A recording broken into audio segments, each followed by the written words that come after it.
like to welcome all of you to this conversation. I'm so happy that my guest today is Bryan Nurnberger, who is the founder and president of Simply Smiles, an organization that many of us in the Connecticut Conference are familiar with. Bryan is a Living Waters Award winner in 2010, and that award is gifted by the Connecticut Conference to lay people who've made impact and a difference out there in the world. And certainly, Bryan, you've done that in your time with Simply Smiles. So let's start out. For those, many people know you, but there will be people watching this that don't know you. Could you say a little bit about yourself, Bryan, and introduce yourself to people? And also, what about your journey led you to founding the Simply Smiles organization? And say a little bit about what Simply Smiles is. So welcome, Bryan. Glad you're here. Yeah, thanks for having me, Kent. I really appreciate the opportunity. And, it's a privilege to be able to share Simply Smiles. And just to get out in front of it, I want to make sure as our conversation gets going that I thank you and I thank all the supporters, not just in the Connecticut Conference, but across the country who are engaged in supporting Simply Smiles. So thank you guys all so much. It has been a wild journey. This is our 17th year of the organization. So I founded the organization in 2003, named it Simply Smiles, the not-for-profit organization that supports children, both in Mexico and here domestically in the United States. We work with indigenous children, native children, Zapotec Indians in Mexico, Chinateco Indians in Mexico, Mihe Indians, and then in the United States on the Cheyenne River Reservation with Lakota children and families and communities.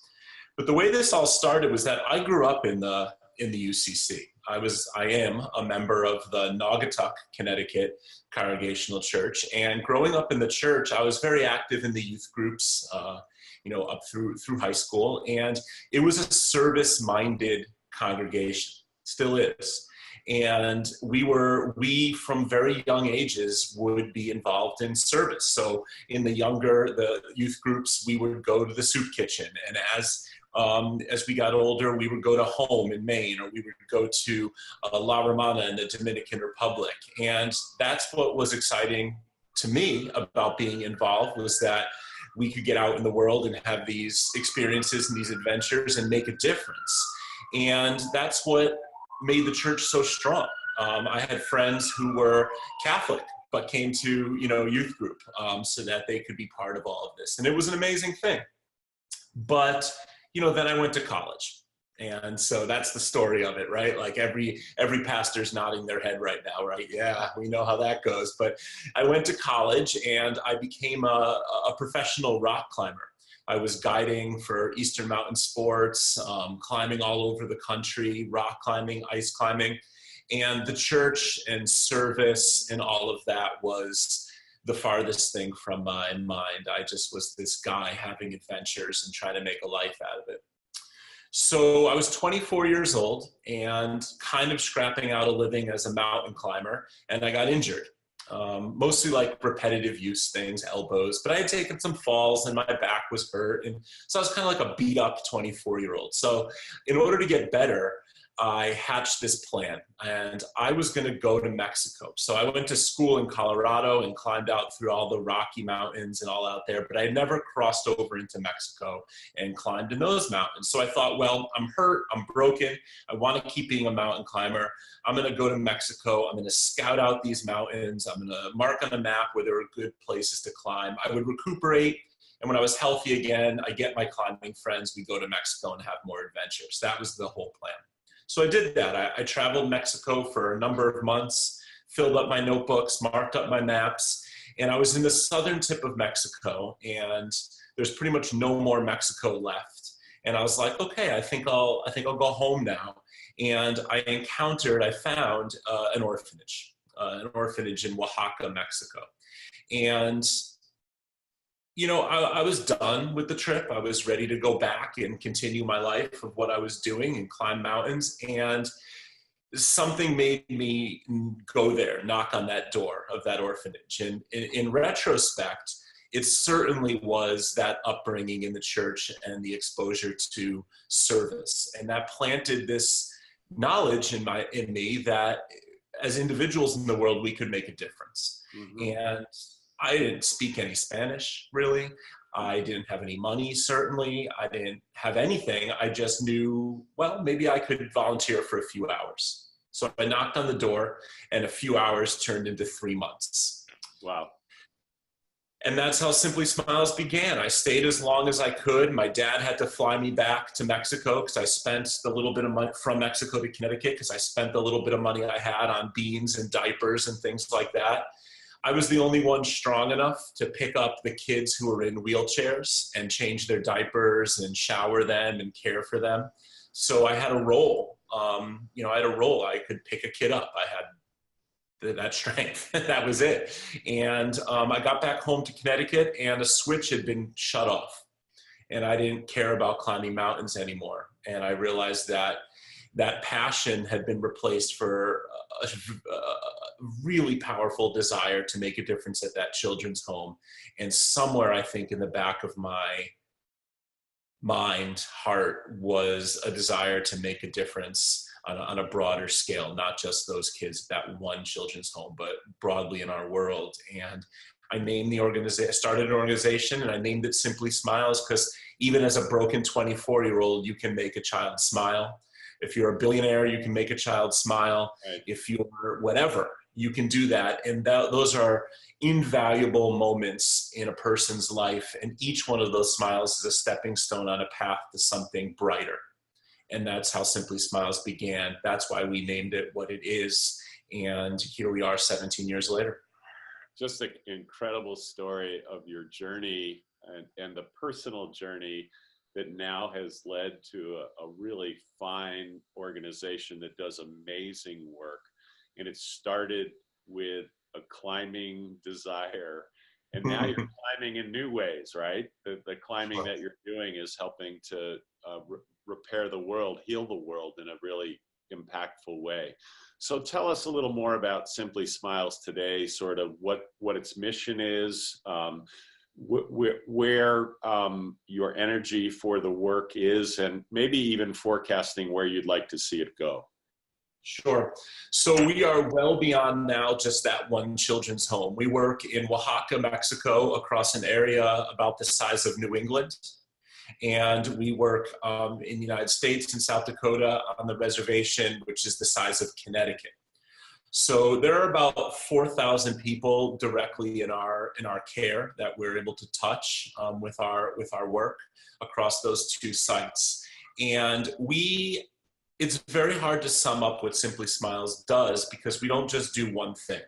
So we don't, it's not we build houses, right? End of organization. We dig wells, end of organization. We do emergency food aid, end of organization. That's not who we are. Those acts are, of course, not invirtuous, but we partner with communities. And we work with those communities to help provide the people of that community with everything that they need, and to break the cycle, to get out of the situation that they want to remove themselves from, and to be on a path to something better and brighter and self-sufficient and sustainable. And the metaphor is the same as how you engage with your own children. So you have a child, you're responsible for that child, you want to provide for that child, make sure they have the future that you want that child to have. But you don't just choose one action and hope that that one action sets them on a path to something successful. You don't say, well, you know what? I'm going to choose nutrition. So I'm going to provide my kids with good food, but they're on their own for a winter coat, and they're on their own for shelter, and they're on their own for education. Conversely, you don't just choose the big things either. Okay, I'm going to ignore my kid until they're 18, then I'm going to pay for college. That just doesn't work. Right. So why do we think that's going to work to solve social ails? Well, it's beyond me. To think that tipping one domino is going to tip all of the dominoes we've never seen it work. Right. Right. So one of the examples is that you can have the best economic development plan, but if people are living in tin trailers and it's negative 50 degrees outside, how can you be a good employee? You can't. You're surviving. So, for instance, on the reservation, we have about 20 separate programs from building houses to economic development, college scholarships, youth programs, suicide prevention, and the list goes on.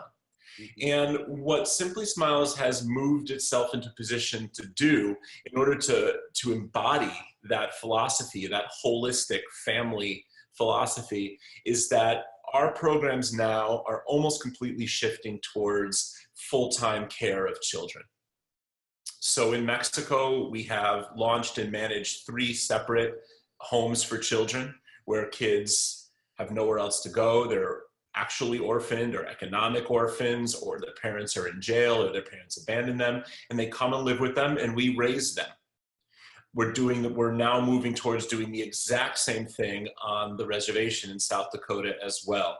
And the thesis of all of that is that you can then provide all that child needs to fulfill their dreams. Right. But even more than that, we believe very, very strongly, and it's not just hypothesis, we've seen it because we've been around just long enough to raise children. We've been around 17 years. And so the thesis is that those children who have had to overcome an unspeakably difficult scenario in their life that led them to live with us at a children's home or a foster home on the reservation, something atrocious happened to make that reality come to be, that they're not with their parents, that they're with us. Right. But if wielded, there's a fire in their belly to change things so that other kids don't have to go through that. And so that they can be leaders. We can harness that fire in their belly that comes from that unspeakable situation so that these children become the change agents that these communities need. And we've seen that already. The woman who runs our latest children's home in Mexico right now, we met when she was 11. She was one of the kids at that first orphanage that I stumbled upon as a broken rock climber. And now, well, when she grew up with us, we sent her to college. She lived with my wife and I in the United States for 7 years. She got her degree from Sacred Heart University, and she chose to go back to Mexico. Now she runs all of our programs in Mexico, including our latest children's home, which she is the director of. She's a leader. She's a change agent, and that's what it's all about. That's a great story. That's awesome, Bryan. And I really like what you said about partnering. Because as we form a new conference, partnership is a key component of what we hope to do, and finding ways to build something with others who aren't maybe not be like our first impulse to be partners with, but to recognize the deep value of partnership and working together. Now, I know that the United Church of Christ in particular has embraced Simply Smiles in a really big way, as far as people who are part of the program, who volunteer their time, who give of their resources to support you. Could you say a little bit about the United Church of Christ's sort of witness in Simply Smiles? Sure. The United Church of Christ is a cornerstone, or maybe 2 of the cornerstones for Simply Smiles. I got back from Mexico from that first trip, and I didn't know what to do. And my mom said, come to church. And after church, tell people at coffee hour what you saw. And I did. I borrowed my grandma's slide projector, and I clanked through actual slides, not PowerPoint slides. I clanked through them.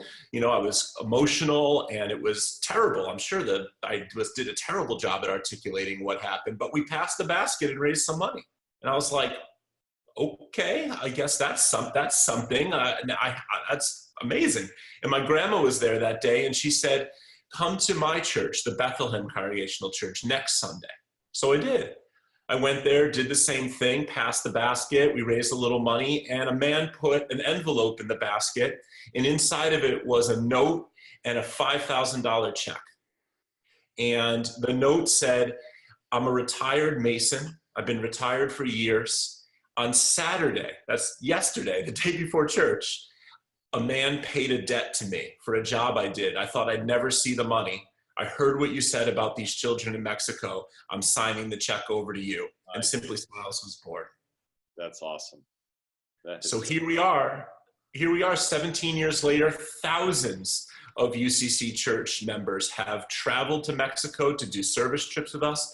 Thousands of UCC church members have traveled to the reservation in South Dakota to do service with us. UCC churches have contributed millions of dollars to Simply Smiles. Every Sunday I'm not traveling. I'm at a different congregation, standing in the pulpit, sharing stories like that one I just shared about Frank Nichols, a member of the Bethlehem Church who signed over that check, and trying to help through Simply Smiles empower congregations to take action in our world. And we can't do what we do without the church, and specifically this denomination, the UCC. And I hope that as Simply Smiles grows, that can continue to become an equitable two-way street. And I'm biased, of course, but I'm in a different church, like I said, most Sundays, and I see the reality out there. And I am biased, but I do believe that service is the way that we can continue to strengthen our churches, that we can come together and say, I have 4 people who will go. Okay, well, the church down the road has 6, and the church up the street has 3. Well, now we have a service team. And you come back and you're on fire about it, and your church is instilled with energy. And just like my youth group growing up, who knows, maybe your Catholic friend starts coming to your youth group too. I've seen it with my own eyes, and that's what I'm really, really excited about in terms of our partnership with the UCC. Nice. And the thing about sort of the spark that just an idea or a commitment then multiplies is really the way that your ministry and the Simply Smiles organization has sort of taken off, with lots of support from the United Church of Christ, which obviously we have great allegiance to one of our members doing something great in the world and good in the world and making an impact and a difference. So I know, Bryan, that you have hundreds of stories that you could tell about Simply Smiles, and you know that you and I have had conversations about some of those stories, but I'd love for you to share with those who are watching this a couple of stories that sort of illustrate what Simply Smiles is about, stories that you've encountered over the years now of Simply Smiles, and I know you can do that, so please tell us a few stories. Yeah, well, let's tether a story to what you were talking about a moment ago, which is partnership. And what Simply Smiles is we stand in the middle. We stand in the middle, and on one side of us are the people that we exist to help. People on the reservation, the people in Mexico. And on the other side of us are the people in your congregation. Right. Simple as that. And we stand in the middle to help the people in your congregation be in a position where they can help the people on the reservation. In partnership, in equitable partnership, in partnership that builds dignity. And that's the high wire act, because just doing something is not always the right thing to do. Yes. You have to do what's appropriate, when it's appropriate, and how it's appropriate. Great point. Something, in this kind of work, something is not better than nothing. Always. It's not always better than nothing. Sometimes the right thing to do is do nothing for a while. Right. Because it's not right in that moment. And we have this drive, and I'm sure it comes from a good place. I want to make a difference. I want to make a difference now, but it's not always right to act immediately. So you have to listen to the people on the ground that you exist to help. You have to listen to them. Just because you have a nice jacket and you have a college degree and you can have Uber Eats send food to your house every night doesn't mean that you know better than the person living in the garbage dump. Amen. In fact, they know better than you know. They live there. They know what the right house is. They know what the right clothes they need are. They know what the right economic changes need to be. You listen to them, and then you take what they have, which is unique, and what you have, which is unique in that situation, and you put them together when the timing is right. Mm-hmm. And some of the hardest things that I've ever done in my life, but especially through this organization, have been not acting.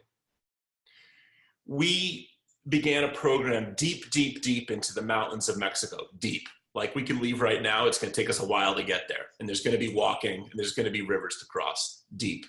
And I was the first outsider to be welcomed to that community. And because of my work in the Dominican Republic with the church back in high school, I knew that the kids had worms. Right. It was obvious. And a lot of kids. And you'd hike on these jungle trails and get to these little clusters of bamboo huts, and the kids had distended bellies and worms. Sometimes you could see the worms under their skin. But the way you treat for it, and it can be lethal, but the way you treat for this is you give them a pill. Pill is cheap, the pill is easy to come by, and it kills the worms, and then you purge those worms from your body, this way and the other way. So it's nasty. Right. And if you don't have a level of trust, a depth of trust with the populace, and you give all these kids life-saving pills that makes them violently ill purging these worms, you are going to be ejected from that environment because you just poisoned very quickly. Right. Children. Right. So we watched atrocious situations unfold and did our best to intervene and explain on a case-by-case basis, of course. But as a whole, as a populace of 3,000 people in this region, we couldn't begin a large-scale medical initiative until we had a depth of trust where people knew that what was happening with their children when they took that pill was good. And they had to trust us that we educated them how you get worms, how you avoid worms. And there was great cost to human life and suffering waiting 5 years to begin those medical initiatives. But we did, and now we've been successful in reducing that parasitic infection rate by 3/4, where the Mexican government failed, the World Health Organization failed. We've been successful because we waited and we listened and we partnered with the people there. And now it's a successful initiative. That's so powerful. Yeah. Secondly, similarly, in a shorter story, is that I went to the Indian reservation in South Dakota for the first time, and anyone with eyes knows right away that the immediate tangible need is housing.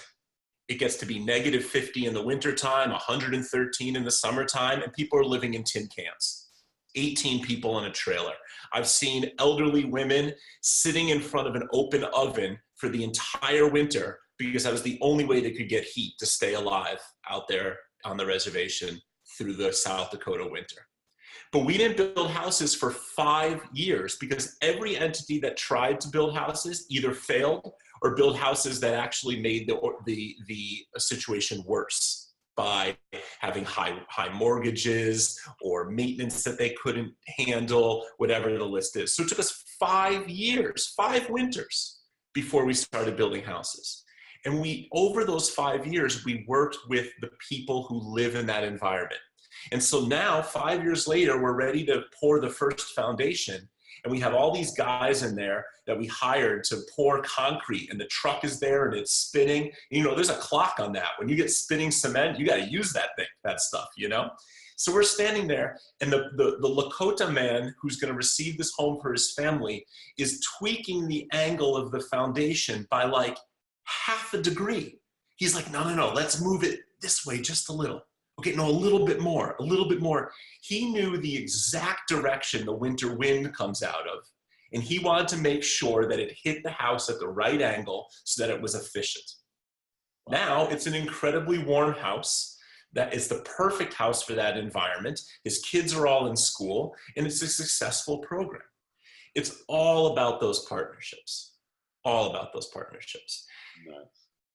Nice. And that's the on the ground side. But the hands that help to make this possible is the other side, the members of your congregation that support it either from afar by writing the check or being a voice for the people in Mexico or on the reservation, being a supporter of Simply Smiles, or by physically coming to these places and experiencing it and having that own spark in their life that does something great. And so thousands of people come and be on the ground, and they stand there with me while they decide the exact angle of the foundation. They stand there with me as we pass out pills to treat for parasitic infection. They're the ones who make children at our children's homes smile and show them that they have worth in this world. And that through those visiting volunteers from your pews, through those visiting volunteers, that these children who have nothing by our metrics, nothing, that they now through you have a window into a larger world in what could be, but more importantly, through you, they have a door to something larger, something greater. And that's, I get very emotional about it, because I've walked into congregations and looked at the congregations and assessed them with my, look at them and assess them and say, I don't know, man. I don't know if we're going to get a trip out of this congregation. Let's see. I don't see a lot of youth group members around here, or I don't see a lot of, whatever. And then have them step up, understand the importance of it for the people on the reservation, and understand the importance of that trip for them and their congregation, and go out there and do incredible, incredible things. And that's who we are as an organization. And it also is true that when people have gone on these trips and volunteered their time, it's not a one-time only thing. No. Yeah, exactly. I mean, the statistics are amazing, and we actually just stopped compiling them because it's just like everyone comes back, so we can spend time with spreadsheets, but like we'll use our time for something else because people come back. They come back and come back and back. The woman that you ran into from the Avon Church, Betsy Van Loon, the other day, she's been on like 10 trips with us. Right. Charlie Kuchenbrod in your office has been on like 10 trips with us. Yeah. People keep coming back and back and back. And here's why. It is the nature of the experience, right? Forgive me, right? Humility. I don't want to slip into a deadly sin, right? But we are extremely good.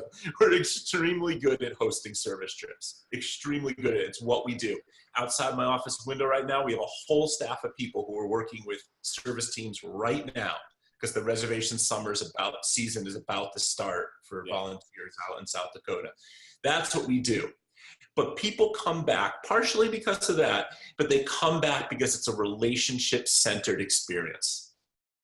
They get to be with the people, understand them as human beings, connect with them on a level that inspires them and motivates them and tethers their life to theirs. It goes back to that family metaphor, that depth of tether, that unseverable tether that you have with your children and that commitment to them. That's what we're duplicating on some level with the volunteers, being in the presence of the people that Simply Smiles exists to support. And so they come back to see their friends and stay committed to what their futures are. Just wonderful, just wonderful. Bryan, you are one of our speakers at our upcoming special meeting on May 18th in West Hartford. So what you've heard today, folks, Bryan is a compelling public speaker. He will bring stories to that. So we want you to come to that. And in the last couple of minutes we have left, Bryan, is there anything else you want to share with those who are watching this today? Absolutely. Again, I want to reiterate my gratitude, to the churches. We truly are a conduit. Where we set up that path for you to do great things. We set it up. You do the great things. We're just the facilitators of that. And so I want to express my gratitude. And I also want to invite the congregations out there to get involved. I understand that they're going to have the website for Simply Smiles splashed up on the video here. So please visit the website, take a look at the volunteer opportunities, travel to the Indian reservation with us, travel to Mexico with us. I promise you it's going to be worth your time, your investment, your energies. It's going to invigorate those who participate and those who support it from the pews at home. And we need you. We can't do the work that we do without you. And it's the UCC that is the engine of our organization. And at the special meeting, I'm going to take a moment to talk about how the UCC has set Simply Smiles up to do, honestly, what's never been done before on the Indian reservation in South Dakota, on the Cheyenne River Reservation.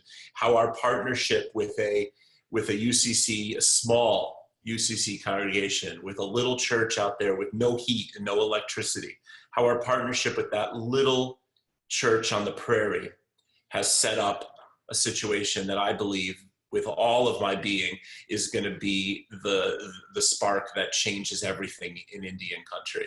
And so I look forward to sharing that story, and I invite you to come out to the reservation with us and see all of this firsthand. Come down to Mexico with us and see what all started, and I'll be there waiting for you at the airport when you get off the plane.